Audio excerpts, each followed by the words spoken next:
Алтын? Алға. Не болды? Піта көрмегесің бе? Сонша сұқтанып қапсың ғой. Жоғада пітанға емес, тамағына қарап тұрмын. Қарның ашайын деді ма? Қорықпа. Оразаның ашуына 8 сағат уақыт қалды. Бүгін сәресіге ұйықтап қалып едім. Қиын болайын деп тұр аға. Ұйықтап қалдың ба? Қарын ашқан кезде не істеу керек екенін білесің бе онда? Үйретейін. Не істеу керек екенін білесің бе? Жоқ, не істеу керек? Қарның ашса, дәрет алу керек. Қойыңызшы барар, оның не қатысы бар? Не қатысы бар оның бұған? Дәлелденген мен басымнан өтті. Мен көрдім, бұл тіпті тексерілген. Бірден кәдімгі нәпсің тиясын. Мен бірақ дәрет алуды білмеймін ғой. Үйрен. Шұғыладан сұра. Болмаса интернеттеген толып тұр ғой. Ашасында үйреніп алды. Түк қиындығы жоқ оның. Интернеттен дейсіз бе? Бірақ интернетте түрлі ағымдар көп қой қазір. Басқа бірдеңкені оқып алам ба деп қорқам. Ой, Құдай, қазір біздің муфтияттың сайты бар. Муфтияттың сайтына кір. Толып тұр ғой сол жерде. Көр де үйрене бер. Муфтияттың сайты дейсіз бе? Мынау ма? Өз батам өзіме. Рахмет.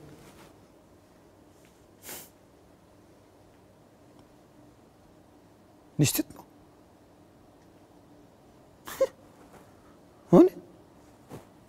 Өз батам өзіме.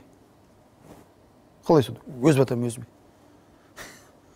Ана батасы өзіне де жетпейді ғой. Аға. Қызық. Негізі бар ғой, қараңыз. Мен осы оразамды ашып жіберсем бе деп жүрмін. Ой, Алтынай. Бір пітәнің жалғыз жеген тамақ ауыр тиіп жатыр ма саған? Жоға, оған бұл емес. Ораза басталғалы семіріп бара жатқан сияқтымын. Мен арықтайын ба деп ойлағам ғой. Сөйтсем, керісінше. Жоқ, семірмегіз. Жоқ, аға, қараңызшы міне бетімді. Толып бара жатыр. Жоқ, қатты семірмегізін сен. Шын айтасыз ба? Рас, өйткені сен келген кезде қатты да арық емес еді ғой. Жоқ, өткенде білесіз бе, сіз мына костюм дәу деп едіңіз ғой. Енді қазір қараңыз, тырысып тұрған сияқты ма? Жоқ. Қайда осы жарасып тұр саған? Қайда сен әдем болып кеткесін? Керемет болып, еліктің лағындай секеңдеп, тіпті сен біздің бар ғой қазір көркі болып кеткесін сен. Жүзің жайнап, неғып бір боянсаң, бақытқа жетейін деп қапсың сен. Айтшы, саған жетейін деп қаптың ау же. Алтын, шынында да саған әлі біраз арықтау керек сияқты, ана майларыңнан арылып. Бұл саған да қатысты.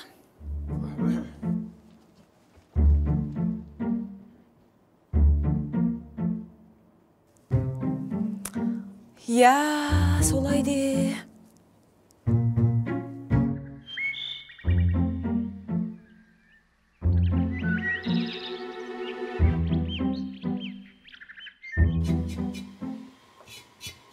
Осы, өзіміз қайнағаларымызды көрсек, алыстан айналып қашушек, қазіргілер фигура көрсетеді.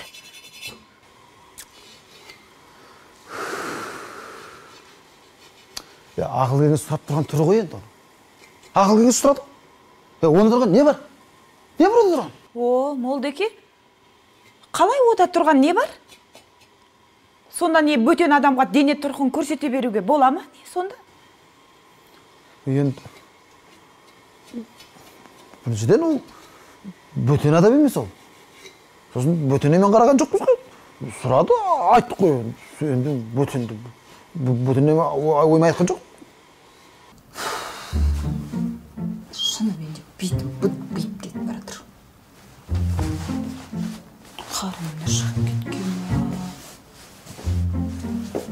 жерлерімде толып баратыр. Қарағым келмейді бұндай нағым.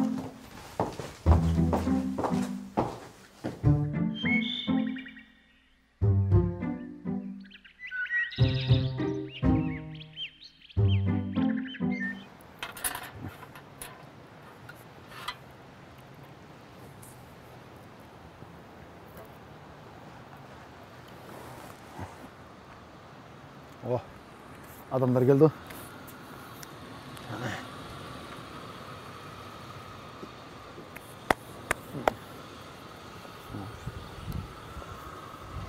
Бауырым, машинеден хабарың бар ма еді? Иә, кафе осы, кіріңіз. Жоқ, машинеден хабарың бар ма еді деп сұрап жатым. Машинадан ба? Тыныштық ба? Мынау су қызып кете береді. Ассалаумағалейкум. Уалейкум ассалам. Жақсыз ба? Ассалаумағалейкум. Су қызып көтеріліп кетіп жатыр. Мынау тауға көтеріліп кетір, кішкене су қызып кетіп жатыр. Қабарыңызшы, көрейік. Хабарың болса қарап берсең жақсы болады. Болды енді. Бұндай енді машина көрмегенбіз, бірақ енді бұлардың сырты дәу болғанмен іші өзіміздің машинаға ұқсайтын шығар. Жақсы білесіз бе әйтеуір? Мынау несі? Хабарыңыз бар ма әйтеуір машинадан? Жоқ, хабар болғанда. Тоқта. Міне мынау. Көріп тұрсыз ба мынау? Желдесі кішкене тоқ шығып кеткен ғой мынау. Фуй, ой. Су қайнап кетіп жатыр ма? Иә. Міне қазір сап берем. Кез. Ойбай. Ұятқала. Көндіреді. Міне кірді енді. Ай, рахмет. Не болды, қарадыңдар ма? Иә. Негіз сіздерді танып тұр міне. Дүйсенхан аға, сыздық. Өзі, Жоқ мынау, не қысын? Салқындасың кішкене, су салқындасын. Роман Майғазиев. Иә, біздің ауылда жүрсіздер? Жүрміз сол туыстардың қызықшылығына кетіп бара жатыр. Суымыз қызып. Дұрыс. Жоқ, бәрі жөндеп қойдық, жақсы. Қалайсыз өзіңіз ғана, жақсыз? Жақсы, рахмет. Көптен көрінбей кеттіңіз ғой? Экраннан көріп тұрып жүр, сағынып жүрмісіз? Рахмет, айналайын. Мынау біз шығармашылық адамдары, оның үстінде ақын композиторлар өздеріңіз білесіз ғой енді. Барлық уақыты сол шығармашылықпен өтеді.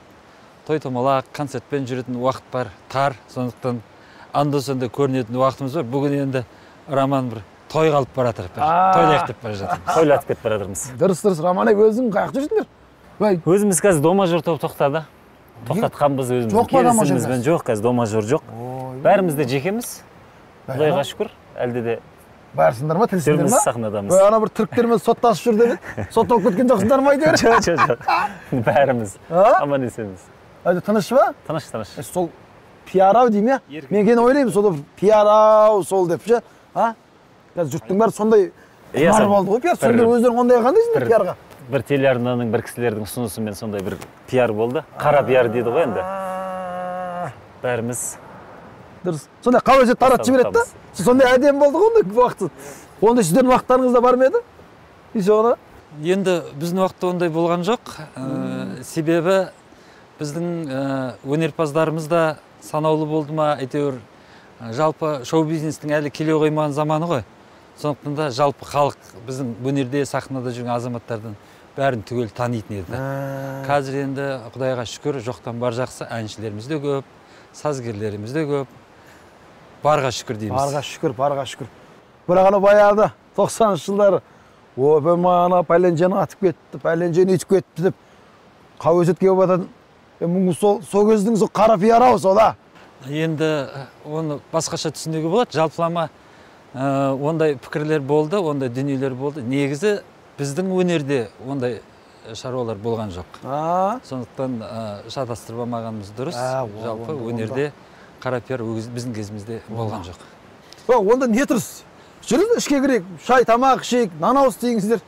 Айналайын, үлкен рахмет, біз оразамыз, аузымыз берік еді ғой. Аузымыз берік болса, онда мына біраз су керек. Кішкене көлеңкеде отырып салқындағаныңыздар, ашық тұра берсін осылайынан. Жақсы, суыған жондағы жүрміз. Онда көлеңкелейік. Ой, біздің қонақ жайлы қазағымның үйі Аспандияр деген дәмхананы көріп кетіңіздер. Ауылда шарға келіңіздер.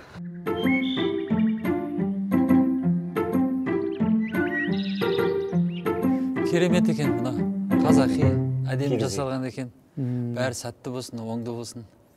әдемі жерге орналасқан екенсіздер. Осыны жүргізіп жатырмыз енді. Құдай берекесін берсін деп. Берекесін берсін, иә. Сәтті болсын бәрі. Өнер адамсыз ғой, бәрі екеуіңіз өнер адамдарсыз. Бізге қарағанда өнер адамдарының ортасында көп жүресіздер сіздер. Дұрыс айтасыз. Сонымен өткенде бір қараймын осы өнер адамдар соңғы кезде маған бір андай даңғойлау болып кеткен сияқты ше. Бір асып тасып жатқан өмірін жария етіп, үйтіп жатырмыз, бүйтіп жатырмыз деп қайта-қайта экраннан, телефоннан шығарып, сол қалай бұл қарапайым адамдарға кері әсерін тигізбей ме бұл? Күнделікті материалдық жағдай ол әркімнің өзінің жеке басының дүниесі деп ойлаймын. Оны азырақ насихаттаған дұрыс шығар. Негізі халықтың күтетіні сол өнер. Сол? Шығармашылық, ән, күнделікті орта, қандай жетістік болып жатыр, қандай альбом шығып жатыр, қандай телетүсірілім болып жатыр деген сияқты сондай бағыттарды халық күтеді ғой. Сол жағынан насихатталса деп ойлаймын өзім түсінігім бойынша. Жалпылама негізі өзім қарсымын, әркімнің жеке басындағы үлкен материалдық жетістіктер көпшілік өнерді сүйетін халыққа қажет емес. Жалпы өнер сүйер халықтың ой санасы пікірі дұрыс болу керек өнер азаматтарына. Жақсы көзбен қарау керек. Жақсы болу керек. Бәрі жақсы болады. Алтын ас үйді кілтеп кетіп қалды. Бара беріңіз, жарайды. Айтамын қазір, жарайды. Қазір әннен әнші көп па, әншіден ән көп па? Көбейіп кетті ғой қазір. Дұрыс. Көбісі мынау әнді шетелден ұрлап айтады. Немесе сұрап та рұқсатымен айтып жатқандар енді. Шетелдік әндер көп қазір той саласында, концерт саласында хит дейді ма? Әншілер білмейміз, хитке айналып жатыр. Енді сізді керемет сазгерді білеміз. Басқаша да сазгерлер бар, үлкен өздеріңіз сияқты. Сіздер ән жазып үлгере алмайсыздар ма әншілерге? Немесе болмай неге осы шетелден көп алып жатыр деген ой мазалайды да мені. Бір алдыңызға келгенде сұрап алайыншы деп жатқаным ғой. Өте орынды сұрақ қойып жатсыз. Енді негізі жалпылама жаңа сіздің өзіңіз айтып өттіңіз. Біздің ән жанрындағы орындаушылар шетелдің әндерін орындағанда міндетті түрде келісім арқылы орындалып жатыр деп ойлаймын. Ал енді шығармашылыққа келетін болсақ, бізде де осы менің әріптестерімде күнделікті өмірде жаңа әндер өмірге келіп жатыр. Жалпы осы орындап жүрген әншілердің көбісінде репертуарында менің әндерім бар. Дегенмен көп насихатталатын ән ол жаңағы өзіңіз айтпақшы хит. Жеңіл, көңіл көтеретін, сондай бір ортаның жалпы халықтың көңілін көтерген дұрыс. Өзінің тойда айтылатын әндер болады, сахнада айтылатын әндер болады. Сондықтан біздің әндеріміз әр кезде сахнада орындалып жатады. Той-томалақта, сауықта әндер керек, сосын келісіммен көрші мемлекеттерден алып айтып жатқаны рас. Оны біз құптаймыз. Жаңа өзіңіз бір ауыз айтып кеттіңіз, әнші көп па, ән көп па дегендей. Бұл мен пікірім жалпы жоқтан бар жақсы деген әдемі әңгімені айтқым келеді. Бар болғанда қуанайық. Дұрыс айтасыз. Бәрінің өзінің тыңдаушысы бар. Дұрыс айтасыз. Қай тақырыпта жазылған әндер болса өзінің тыңдаушысы бар. Жоқтан Құдай сақтасын, бар болсын деп. Түрме көбейгенше әншілер көбейсін. Дұрыс айтасыз. Мен оған қосыламын. Өнер дамысын, қазақ дамысын. Өнер дамысын, дұрыс айтасыз. Романжан, айналайын құрдасым, замандасым, әнем, бауырым дейін ба? Өзіңді қатты жақсы көремін мен енді. Өзің пікірің қандай енді бұған? Менің пікірім жайлап бір ұшы маған да тиіп жатыр өзі, жайлап десең деп білдіріп қойсаң ба? Бізде де дома-жор тобы болып жүрген кезімізде әрине біздің қайдасың деген әніміз болған. Кезінде аздап болса да жастардың көңілінен шығып бір түріктің әні болатын. Енді жаңа біздің бір қателігіміз әрине рұқсат алмадық. Ең болмаса сәлемдесу деген болу керек қой енді. Ондай нәрсе болмады, жасыратын жоқ. Бір қателігіміз сол деп ойлаймын. Енді бір ән ғана да бізде сол. Бір журналист сұраған осы, мен атын айтпай ақ қояйын. Сіз неге осы шетелдің әнін жазасыз? Қазақтың композиторларының әні жетпей ма сізге деп. Ол тікелей эфир болды тағы да. Сол кезде айтамын да, менде 17 Қазақстанның әні бар, бір шетелдің әні бар. 17 әнді атап беріңізші дома-жордың десем, білмейді. Ал бұл жерде қателік. Мен неге 17 әнді тыңдамайсыз, 18 әнді ғана тыңдайсыз? Мысалға өзіне қарсы сұрақ. Сізден сұрайшы десем, білмейді. Неғып білмейсіз десем, білмейді. Сонда сіз қазақтың әнін менсінбейсіз ба, шетелдің ғана тыңдайсыз ба десем, өзі ұялып қалды ана жерде. Керісінше сұрақ болып қалды. Бұл жерде негізінде до мажорда бір ән ғана болды шетелде. Басқа әндеріміз әрине қазақтың өзінің жүрегіне жақын әндер ғой. Жаңа Дүйсен ағамыздың әндері өлмейтін, тарихта қалатын әндер да ол кісілер. Бірақ жаңа ағамыз айтпақшы, жеңіл, жаңағыдай тез көңіл көтеретін, билеуге ыңғайлы, сөздері де жеңіл, ойнақы бір сондай әндер хит болып кететін заман. Сондықтан шетелдің ән жазып жатқан әншілерге де жаза берсін деп ойлаймын. Дұрыс. Сол арқылы танылы басындаған ары қарай қазақтың мықты әндерінде танылсын деген біледі. Заманына қарай амал дейсіз ғой. Иә, амал енді оны істемесең. Иә.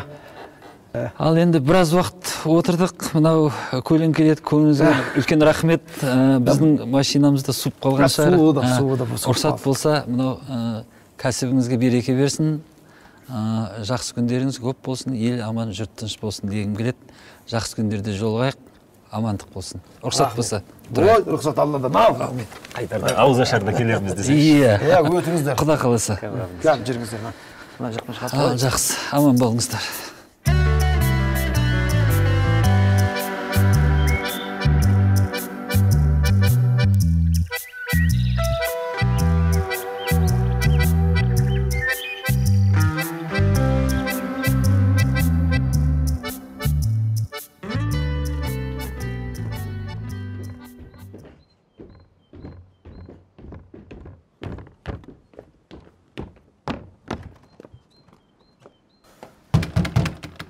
Алтын! Алтын, аш дейім, алтын! Алтын, ашшы, біз әзілдеп айттық. Ақмақ болма, алтын, ақмақ болма, аш!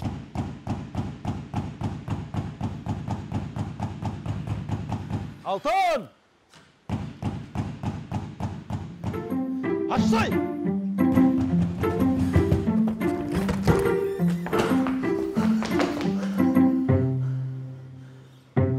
Қойдың ба? Аштың ба? Аштың ба дейм?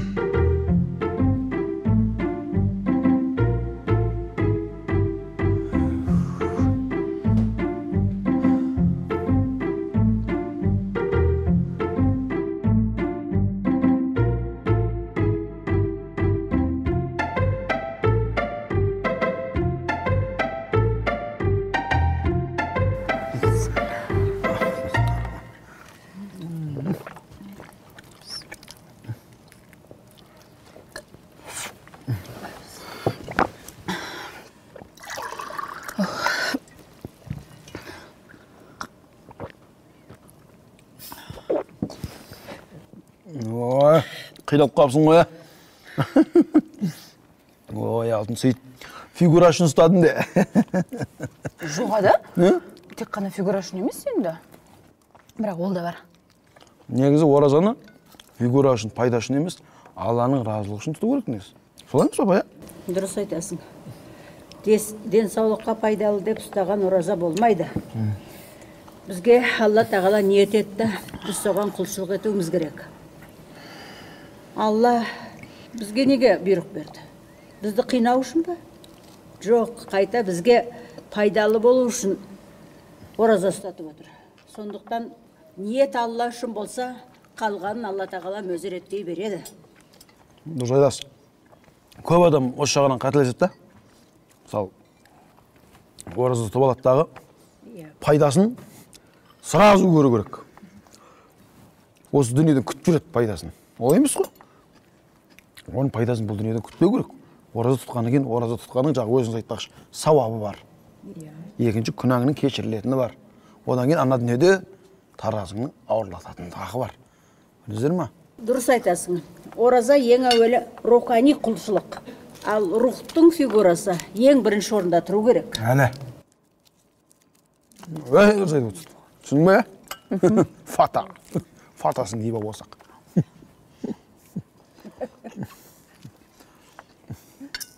Преуменьшение потом.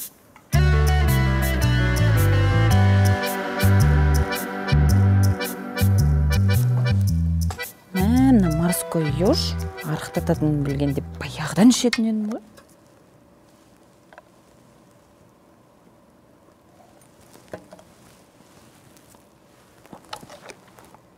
Екі қасық ішіп алайын, тезірек арықтайтын шығарым.